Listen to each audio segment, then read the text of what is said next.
Hello friends, thanks for joining us on the FlipSide. FlipSide is an exclusive talk show that brings in both the perspectives of a scenario. My name is Shashank Srivastava and I'm head of global marketing at Kavazan Systems. Kavazan Systems is a software product company that develops software solutions for application performance, testing, monitoring and diagnostics. Kavazan basically helps you to ensure that your business keeps on running smooth with availability and maximum quality around your mission critical applications. I'll be your host and moderator for today's session. We all know that every industry is going through a turmoil and is under severe pressure, and education is no different. We've been seeing how students been struggling to get education through this new normal, which is virtual. We've been joined today by a visionary, a serial entrepreneur, as well as an executive working member of TiECon Chandigarh, Hirdesh Madan. Hirdesh, thanks for joining us on the FlipSide. Please tell us something about your business, what you are up to, what you are currently doing. Thanks Shashank for inviting me to the FlipSide, and I'll quickly introduce myself. My name is Hirdesh Madan, and I got into education immediately after doing my MBA, and so we started with test prep in Chandigarh region with the name of Bullseye. Then we started our first school in 2005. Today we have 6 school campuses across Punjab, Haryana and Himachal under the brand name Mindtree, and then we also run a edtech portal under the brand name Hit Bullseye. Hit Bullseye is being used almost by 90+ lakh students across India in last 12 months. So fairly a complete set of exposure into the field of education, and so whatever some of the things I have learned in my life, I would like to share at this platform. Thank you, Shashank.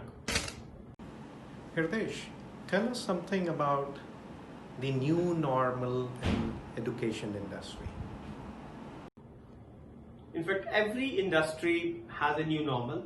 So at the same time, we have the education also with the new normal. So what I will do is I will divide into the 2 parts. One is the school education, then is the second is the test prep education. If you ask me school education, still I'm not very sure what will be the new normal, because once the schools open, students are not going to study online. But yes, definitely 2 things are going to happen. One is that students may end up doing more and more homework or something like that online, which they have been very comfortable using.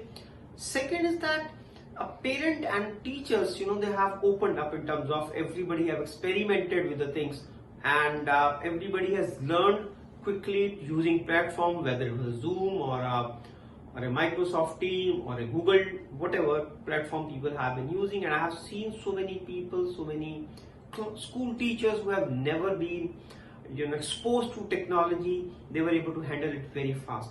So one is definitely all these teachers will be more open to technology, because there was a lot of barriers. So the new normal is a new mindset. Yes, technology is there to help us. They will not run away from technology. But yes, things in the school will not be exactly same what it is today. On the other hand, when we talk about test prep, I think there are going to be a lot of permanent change, because today when the student sees he is very comfortable studying online, he understands.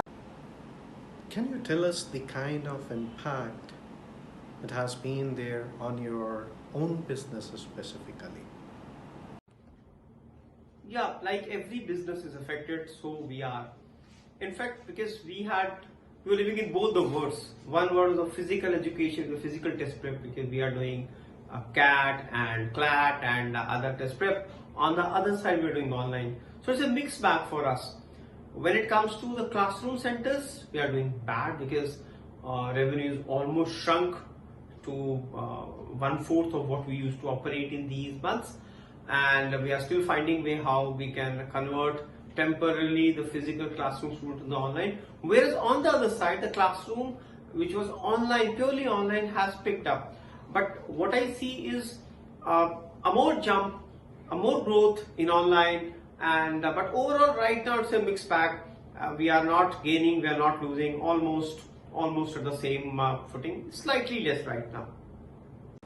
Can you provide insight into what measures you took to minimize the impact on your business? I mean to say, proactive measures. In fact, we were getting signals somewhere in the mid-March that the shutdown is going to be there. In fact, around 20th, in fact, around 18th, we started gearing up ourselves for the complete online.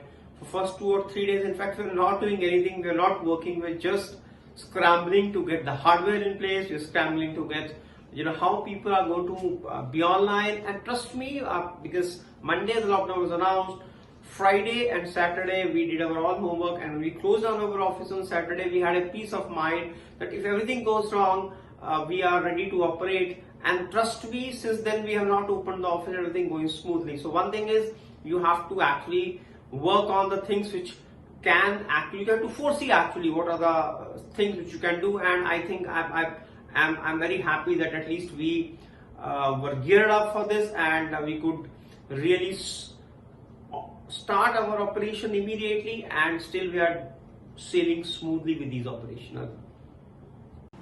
As you may understand, not everyone would have been proactive.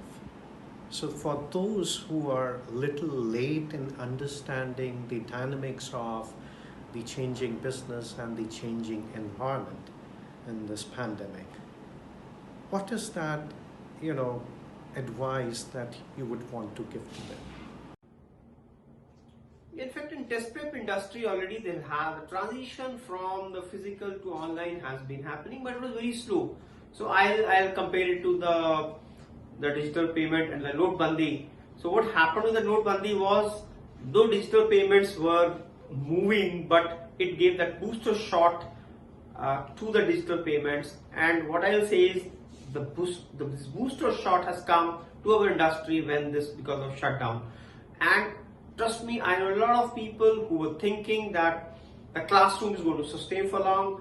My take was that classroom preparation for physical coaching I'm talking about is not going to sustain for long, because operational and overhead costs are increasing, and ultimately in very big cities or few cities, and the big players are going to survive. Either big players or very small players. Mid-sized players will never exist now, the way the things have moved.